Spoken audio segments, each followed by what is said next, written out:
চীনে আতঙ্ক ছড়ানো হিউম্যান মেটানিউমো ভাইরাস বা HMPV আক্রান্ত হয়ে ৩০ বছর বয়সী সানজিদা আক্তার নামক এক বাংলাদেশি নারী মারা গেছেন। মহাখালী সংক্রামক ব্যাধি হাসপাতালে চিকিৎসাধীন অবস্থায় বুধবার সন্ধ্যায় তার মৃত্যু হয়। বৃহস্পতিবার রোগতত্ত্ব, রোগ নিয়ন্ত্রণ ও গবেষণা ইনস্টিটিউট সূত্রে এ তথ্য জানা যায়। এর আগে গত ১২ জানুয়ারি তার দেহে এ ভাইরাস শনাক্তের তথ্য জানায় IEDCR।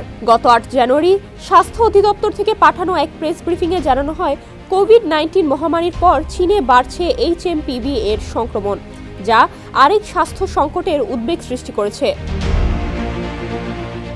IEDCR এর পরিচালক অধ্যাপক তাহমিনা শিরিন গণমাধ্যমকে বলেছেন, হিউম্যান মেটানিউমো ভাইরাসটি নতুন কোনো ভাইরাস নয়, তবে এটা শুধু চীনেই নয়, পৃথিবীর বিভিন্ন দেশেই পাওয়া যাচ্ছে। বাংলাদেশেও এই ভাইরাসের উপস্থিতি আরও আগে থেকেই আমরা পেয়েছি, কাজেই এটা নতুন কোনো ভাইরাস নয়। সংক্রামক ব্যাধি হাসপাতালের তত্ত্বাবধায়ক ডক্টর আরিফুল বাশার বলেন, ওই নারী গতকাল সন্ধ্যা ৭টায় মারা গেছেন। দেশে HMPV শনাক্ত হওয়া কোনো ব্যক্তির মৃত্যুর তথ্য এটিই প্রথম। তবে তিনি যে HMPV ভাইরাসের জন্যই মারা গেছেন এমনটি বলা যাবে না।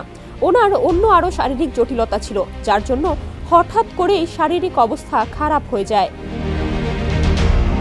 চীনের ঊর্ধ্বতন কর্মকর্তাদের উদ্ধৃত করে বলা হয়েছে, 14 বছর ও তার কম বয়সীদের মধ্যে সংক্রমণ বাড়ছে।